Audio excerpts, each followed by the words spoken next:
오늘은 에베소서 2장 11절 이하의 말씀을 중심으로 십자가의 효력은 지금도 유효합니까? 하는 제목으로 함께 말씀을 묵상하도록 하겠습니다. 예수 그리스도의 십자가는 세대를 초월하고 민족과 이념을 초월하며 이 세상의 모든 권세와 능력을 초월합니다. 예수 그리스도의 십자가는 이 모든 것을 뛰어넘는 능력을 가지고 있으며 그 위에서 역사합니다. 다시 말하면 예수 그리스도의 십자가를 통하여 그 안에 있을 때에 세대 간의 갈등이 해소되고 민족과 이념을 초월한 하나됨을 이룰 수 있으며 이 세상의 모든 권세와 능력을 뛰어넘는 하나님의 나라를 실현해 낼 수 있습니다. 이러한 일이 가능한 것은 예수 그리스도의 십자가 안에서 이 세상 그 무엇보다 뛰어난 가치관을 얻을 수 있기 때문입니다. 이 십자가의 효력을 가능하게 하는 것은 지금도 살아서 역사하시는 주님의 성령이 우리와 함께 계시기 때문입니다. 이 일은 예나 지금이나 영원토록 동일합니다. 왜냐하면 예수 그리스도는 어제나 오늘이나 영원토록 동일한 분이시기 때문입니다. 예수 그리스도 안에서 우리는 모두 하나가 될 수 있습니다. 여기서 우리는 나와 이웃뿐만 아니라 성경에서 말하는 유대인과 이방인을 포함합니다. 가끔은 여행을 하다가 낯선 외국인들을 만날 때가 있습니다. 처음에는 매우 긴장하다가도 그분이 예수를 믿는다는 말을 하면 이내 마음이 열리고 대화가 가능해지며 나눔이 가능해지는 것은 한 신앙을 고백하는 형제이기 때문입니다.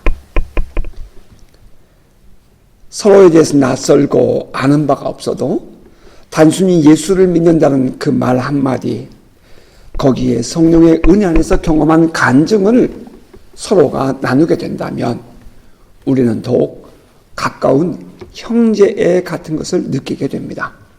이유가 무엇일까요? 예수께서 십자가로 우리를 이미 화목하게 하셨기 때문입니다. 이것은 영적인 의미도 있겠지만 우리의 정서적인 면에서도 이미 주님은 우리 안에 그러한 일을 이루어 놓으신 것입니다. 성경이 말하는 유대인과 이방인이 화해되어 하나가 된다는 말은 어떤 의미일까요? 이해를 돕기 위해서 존 스타트가 윌리엄 바클레이의 글을 인용해서 했던 말을 먼저 여러분에게 소개해 봅니다. 유대인은 이방인을 매우 경멸하였다. 유대인들은 하나님께서 이방인들을 지옥불의 연료로 삼기 위하여 창조하셨다고 말했다. 또한 그들은 하나님께서는 자신이 만드신 모든 민족들 가운데 오직 이스라엘만을 사랑하신다고 말하였다. 심지어는 이방인 산모가 산고로 고통받을 때 그녀를 도와주는 것도 율법에 어긋난다고 생각했다. 왜냐하면 그것은 다만 다른 이방인을 세상에 태어나게 하는 것이 되기 때문이다.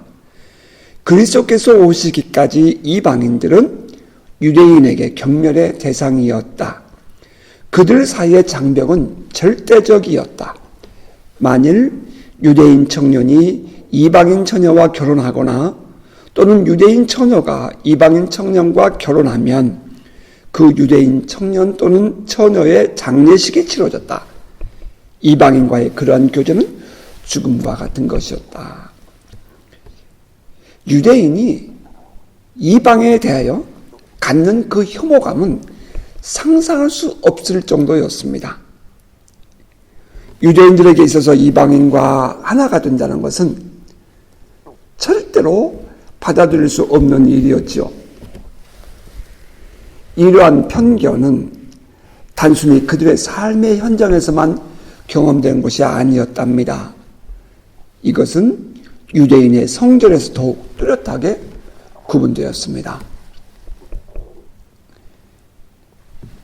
이것은 이방인들이 겪는 그 유대인으로부터의 소외감만이 아니라 그들이 섬기는 하나님으로부터의 소외감까지를 포함할 수 있었습니다. 자료에 의하면 헤롯이 세운 예루살렘 성전의 구도는 이렇습니다. 성전은 예루살렘 높은 곳에 세워졌습니다. 이 성전 둘레는 제사장의 뜰이 있고 그 동쪽으로는 이스라엘의 뜰이 있고 조금 더 나아가면 여인의 뜰이 있었습니다. 이 제사장의 뜰과 이스라엘 남녀들을 위한 뜰은 성전의 높이와 같았습니다.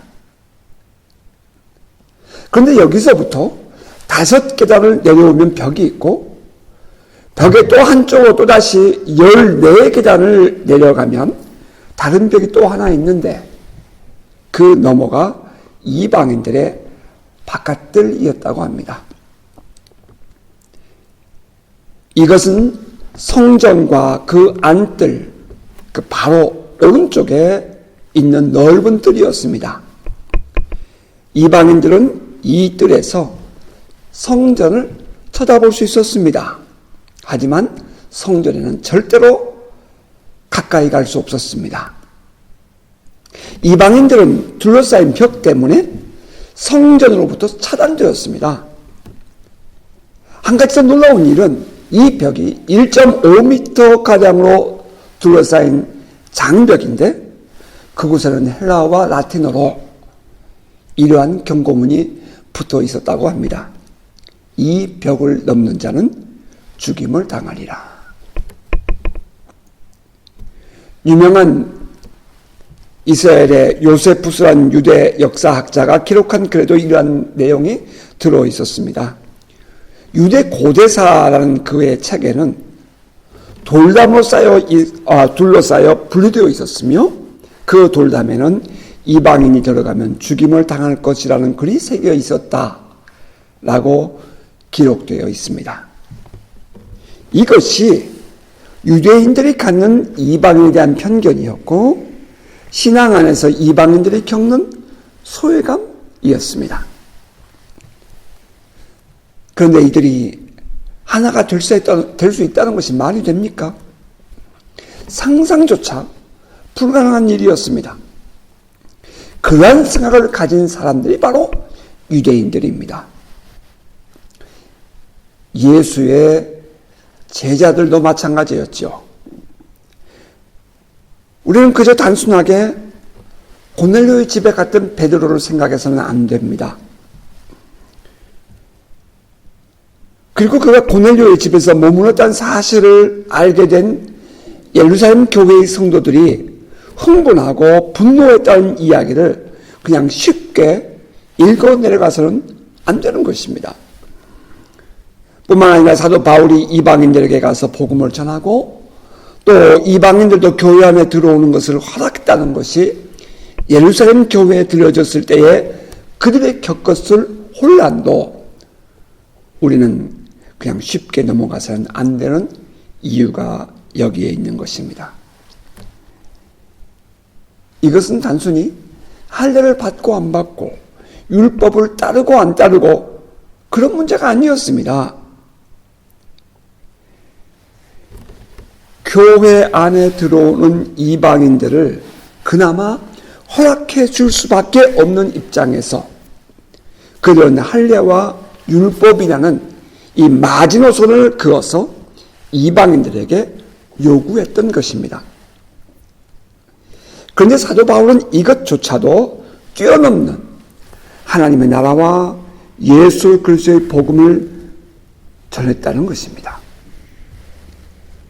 3차 선교 여행을 마치고 예루살렘에 갔다가 바울이 예루살렘에서 붙잡히게 된 동기를 여러분 기억하십니까?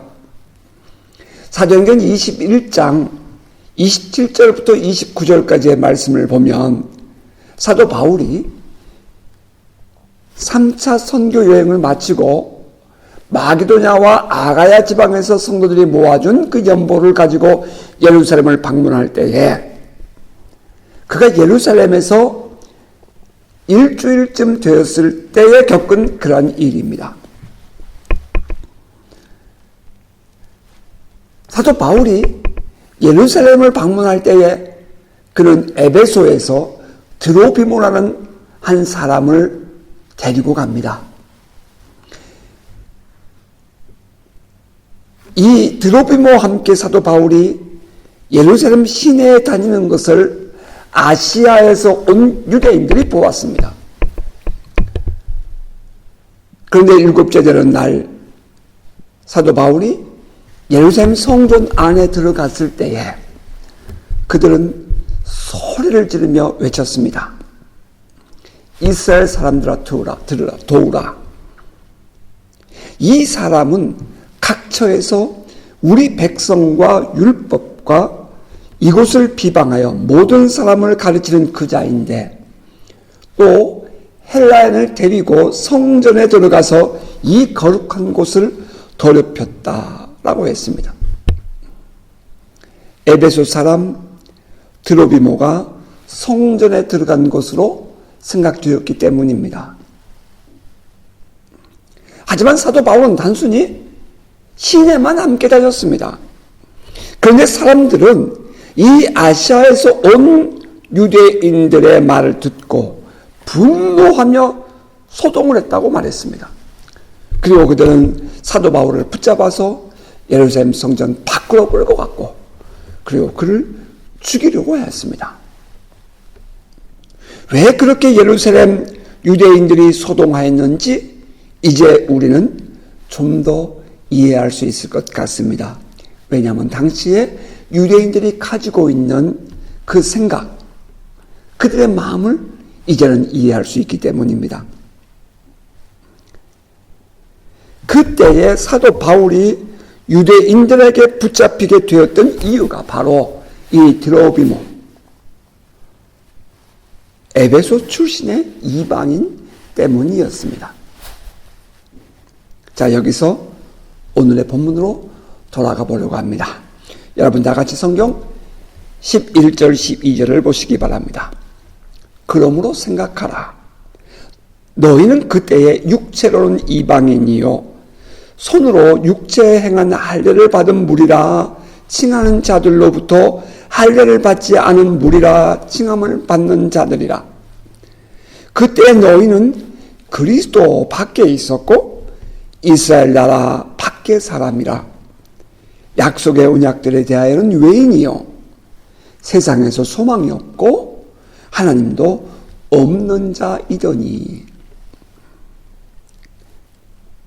단순히 이방인, 오늘날처럼 예수 믿지 않는 사람을 향해 부르는 것도 아니고 우리가 흔히 말하는 외국인을 말하는 것도 아닙니다.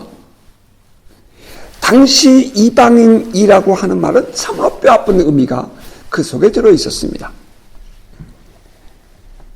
자, 말씀을 좀 더 내려가 볼까요? 13절입니다. 이제는 전에 멀리 있던 너희가 그리스도 예수 안에서 그리스도의 피로 가까워졌느니라. 그리스도의 피로 가까워졌다라고 말했습니다. 그리고 또 이어집니다. 그는 우리의 화평이신지라 둘로 하나를 만드사 원수된 것 곧 중간에 막힌 담을 자기 육체로 허시고 법 조문으로 된 계명의 율법을 폐하셨으니 이는 이 둘로 자기 안에서 한 세 사람을 지어 화평하게 하시고 또 십자가로 이 둘을 한 몸으로 하나님과 화목하게 하려 하심이라. 원수된 것을 십자가로 소멸하시고 또 오셔서 먼 데 있는 너희에게 평안을 전하시고 가까운 데 있는 자들에게 평안을 전하셨으니 이는 그로 말미암아 우리 둘이 한 성령 안에서 아버지께 나아감을 얻게 하려 하심이라. 예수 그리스도의 십자가, 이는 단순히 우리의 죄를 사함받아 구원받게 하는 효과만을 가진 것이 아니라 원수 되었던 인간들의 관계를 하나 되게 하고 또 하나님과도 화목되게 하는 그런 효과를 가지고 있다라는 것입니다. 지난날 할례와 율법은 유대인으로 하여금 이방인들을 향하여 배타심과 우월감 그리고 분리만을 조장했습니다. 하지만 그것이 예수 그리스도의 십자가 안에서 온전히 이루어지자 이제 할례와 율법은 더 이상 힘을 가질 수 없게 되었습니다. 이제 그 예수 그리스도를 믿는 모든 사람들은 유대인이나 이방인이나 하나가 될 수밖에 없었습니다. 여기에는 어떠한 조건도 붙지 않습니다. 하나님의 풍성하신 긍휼, 하나님의 그 풍성하신 사랑만이 예수 그리스도 안에서 효력을 발휘하였습니다. 그 하나님의 풍성하신 사랑은 이방인들에게까지 미쳤고 그 십자가의 효력은 유대인이나 이방인이나 동일하게 똑같은 조건과 효력으로 적용되었습니다. 그래서 예수 그리스도의 십자가가 위대한 것입니다. 예수 그리스도의 십자가는 막힌 담을 헐었고 율법을 폐했습니다. 그리고 그 십자가를 통해서 유대인과 이방인은 하나가 되었습니다. 우리도 이 예수 그리스도의 십자가를 통해 유대인들과 또 다른 이방인들과 하나가 된 것입니다. 우리도 이방인 아니겠습니까? 이 예수 그리스도의 십자가 안에서는 어떠한 사회적 조건이나 사유가 붙지 않습니다. 상전도 노예도 소위 말하는 정치적인 이념이나 문화적인 차이도 결코 분리를 초래할 이유가 되지 못합니다. 그래서 사회주의 국가에서도 예수 그리스도의 십자가가 필요하고 민주주의 국가에서도 예수 그리스도의 십자가가 필요한 것입니다. 예수 그리스도의 십자가는 언어가 다른 인종과 또 민족을 초월하며 사회 정치적인 체제를 초월합니다.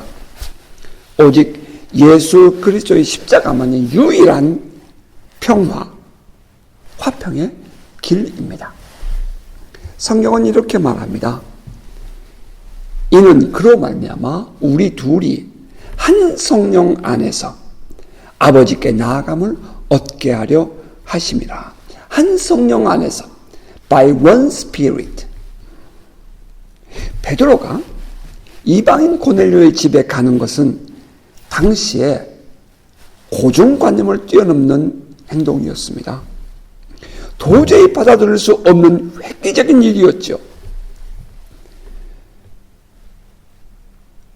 어쩌면 베드로는 이 일로 말미암아 다른 사람들로부터 버림을 받을지도 모르는 그러한 위험한 일이었습니다. 뿐만 아니라 자기가 이방인의 집에 간다는 것은 자기 자신조차도 받아들이기 어려운 일이었지요. 그런데 그가 이방인 고넬료의 집에 가게 된 것은 성령의 인도하심을 받아들였기 때문입니다.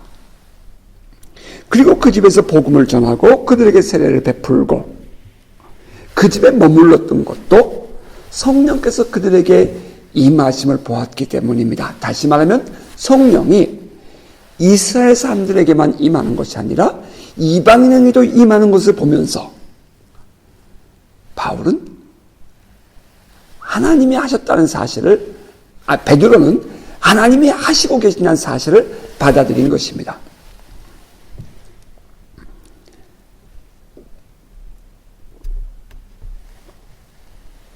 성령께서 이방인들에게도 임하심을 보고 베드로는 유대인들이 그토록 귀중하게 여겼던 그 고정관념을 내려놓을 수 있었습니다.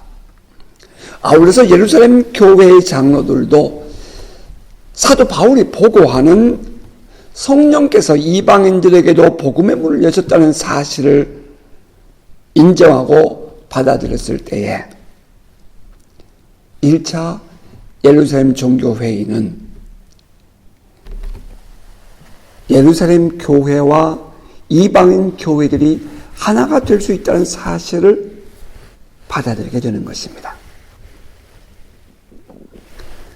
한 성령 안에서 라는 말이, 단어가 갖는 의미입니다. 하나님이 하셨다.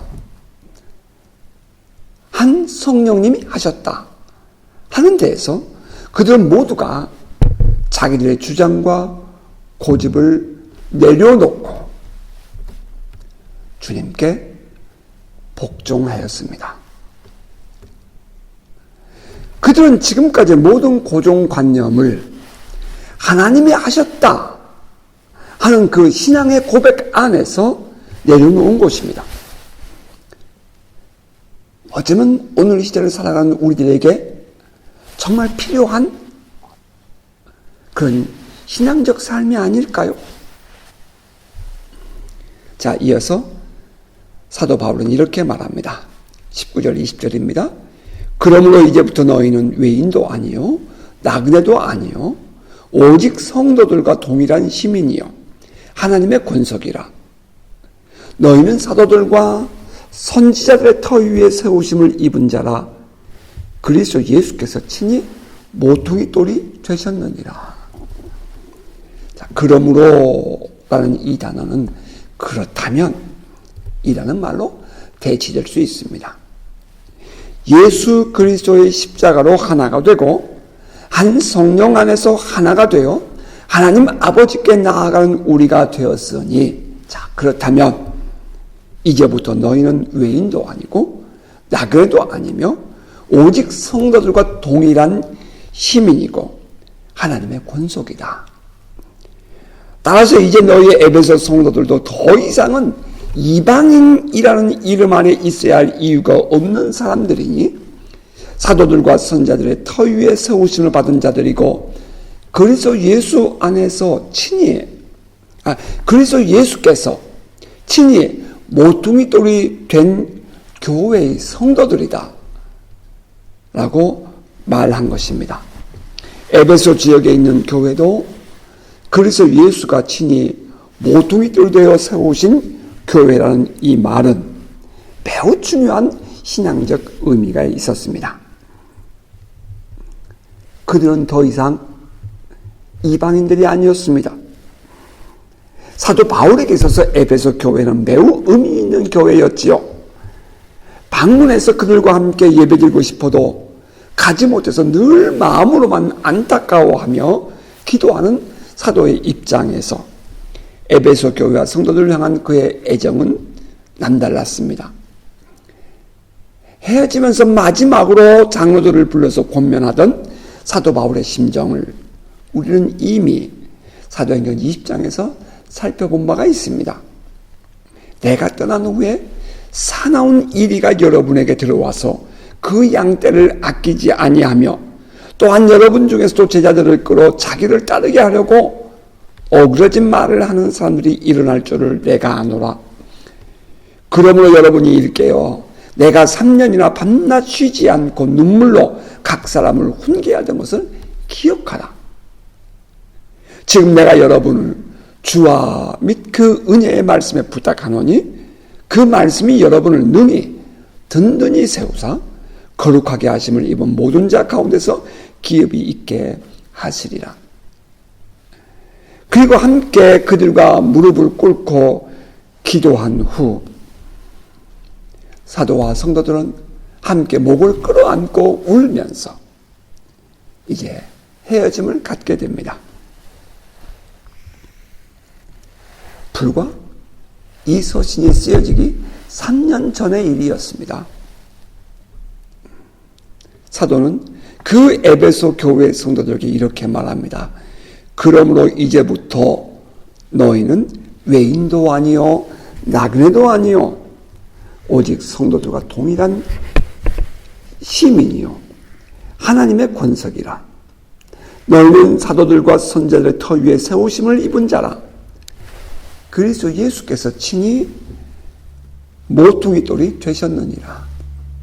그의 안에서 건물마다 서로 연결하여 주 안에서 성전이 되어가고 너희도 성령 안에서 하나님이 거하실 처소가 되기 위하여 그리스도 예수 안에서 함께 지어져 가느니라.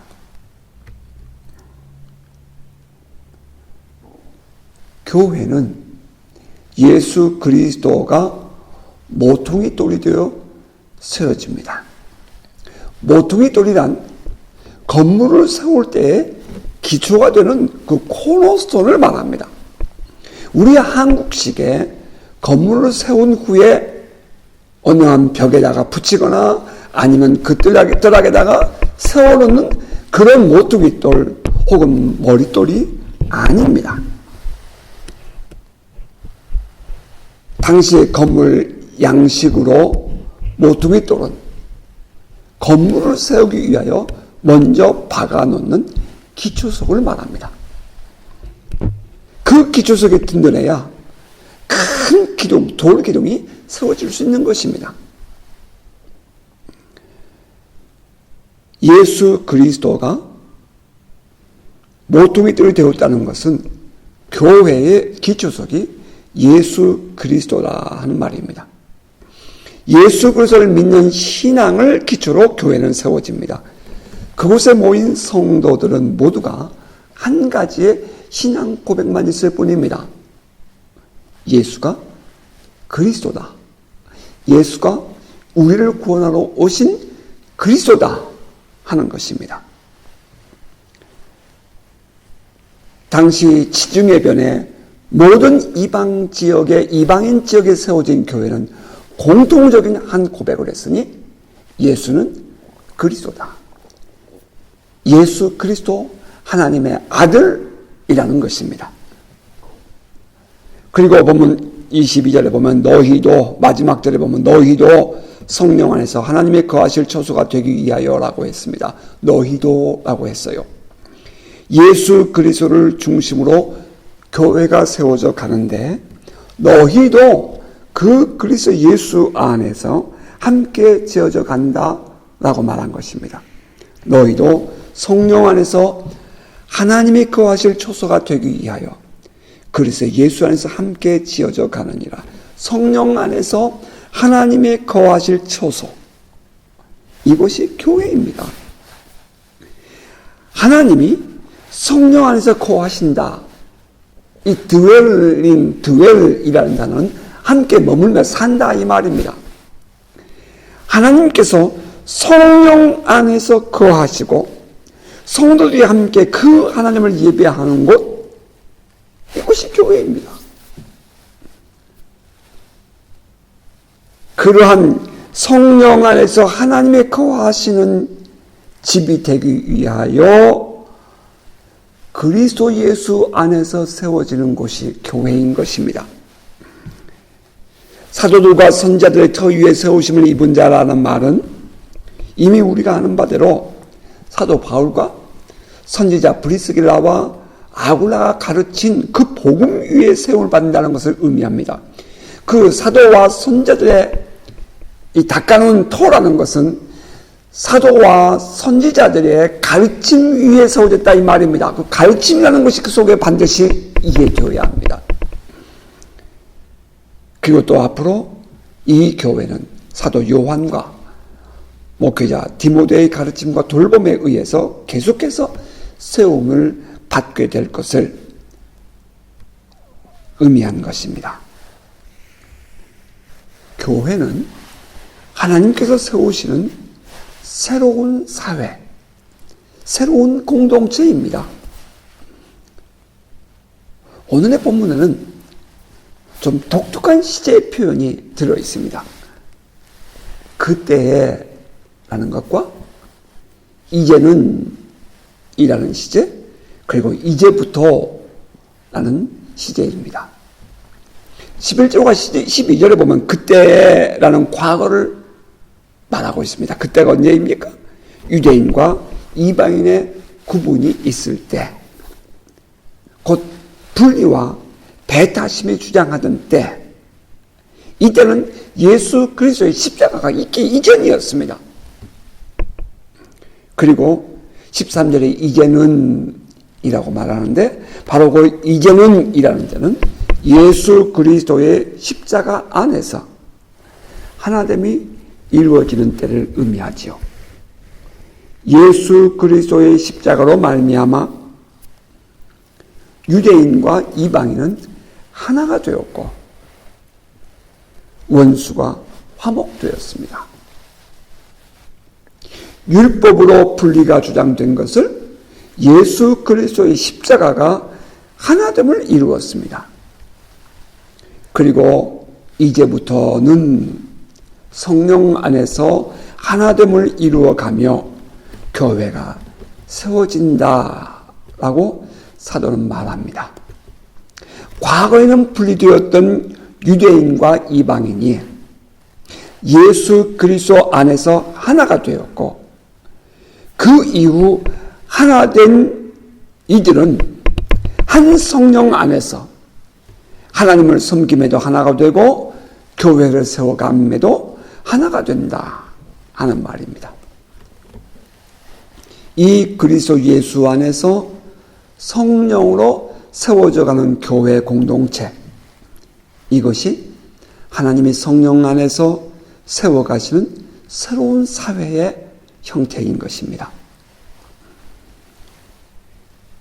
말씀을 맺겠습니다. 오늘의 본문에서 우리는 귀한 교훈을 얻습니다. 그것은 예수 그리스도를 믿는 신앙이 우리 모두에게 어떠한 능력이 되는가 하는 것입니다. 예수 그리스도의 십자가가 나의 구원을 위한 능력이 아니라 우리라는 공동체를 이루는 하나됨의 능력이 되어야 합니다. 예수 그리스도의 십자가는 단순히 나 한 사람의 구원을 위한 능력이 아니라 새로운 교회 공동체라는 새로운 성령 공동체를 이루기 위한 하나님의 사랑의 표현이었습니다. 성령 안에서 예수 그리스도의 십자가를 통과한 사람은 누구든지 하나가 될 수 있습니다. 예수 그리스도의 십자가를 통해 구원받는 것이 그래서 중요합니다. 그리고 그러한 사람들이 모인 것이 교회입니다. 성령님은 예수 그리스도의 십자가를 통과한 우리를 하나가 되게 하시기 때문입니다. 바라기는 한 성령 안에서 예수 그리스도의 십자가의 효력이 우리 모두에게 적용되고 나아가서는 교회를 세워가는 능력 되기를 소원합니다. 지금도 예수 그리스도의 십자가의 효력은 유효하며 성령은 그 안에서 역사하십니다. 이것을 믿습니까? 아멘. 기도하겠습니다. 하나님, 예수 그리스도의 십자가의 구원의 능력이 우리 한 사람 한 사람을 구원하는 효력을 갖기도 하지만 이러한 사람들을 성령의 능력 안에서 예수 그리스도의 십자가를 통해 하나 되게 하시고 하나님을 섬길 뿐 아니라 하나님의 교회를 세워가는 효력이 있게 하신 것을 감사합니다. 주님, 저희 안에 날마다 이 예수 그리스도를 묵상하며 또한 십자가를 통한 하나됨을 깨닫고 믿음으로 한 공동체를 세워가고 또 이루어가는 저희들 되게 해 주시기를 원합니다. 무엇보다 원하옵기는 성령으로 충만하게 하시고 성령께서 우리를 하나 되게 하신 그 은혜를 깨달으며 하나님의 사랑을 우리의 삶 속에 적용하며 그 사랑을 실현해내는 우리의 삶 살아가도록 주님 저희들을 도와주옵소서. 이제도 주님께 귀한 예물을 드려 봉헌기를 올립니다. 친히 사랑하는 성도들의 이 드림을 기억하시며 귀한 예물을 구별할 때에 기도하며 소원을 담은 이정성 주님 아감하시고 하늘의 복으로 신령한 은혜로 이 땅에 기름진 것으로 축복하시되 어려운 오늘의 삶의 정황 속에서 건강한 삶을 살아내는 능력 되도록 하나님이 힘되어 주옵소서. 천군 천사로 보호하시고 우리의 자녀들도 주의 품 안에 품으시고 코비드-19 이 팬데믹의 어려움 속에서도 믿음의 가정들, 믿음의 자녀들 모두 복된 삶 살아가도록 주님이 지켜주옵소서. 이번 한 주간도 주님께 의탁합니다. 우리 안에 지혜를 주시고 건강을 주시고 하나님의 은혜가 우리를 이끌어 주옵소서. 함께 하신 하나님 기대하며 예수님 이름으로 축복하며 기도하옵나이다. 아멘. 이제는 우리 주 예수 그리스도의 은혜와 아버지 하나님의 넓고 크신 사랑하심과 성령의 감화, 감동, 교통 충만하심이 함께 예배하며 예수 그리스도의 십자가의 효력이 지금도 우리의 삶의 유효함을 다시 한번 확인하고 그 믿음으로 사랑하며 그 믿음으로 이해하며 그 믿음을 전하며 한 교회에 세워가기를 원하는 사랑하는 우리 온 교우들 머리 위에 이제로부터 영원토록 함께 있을지어다. 아멘.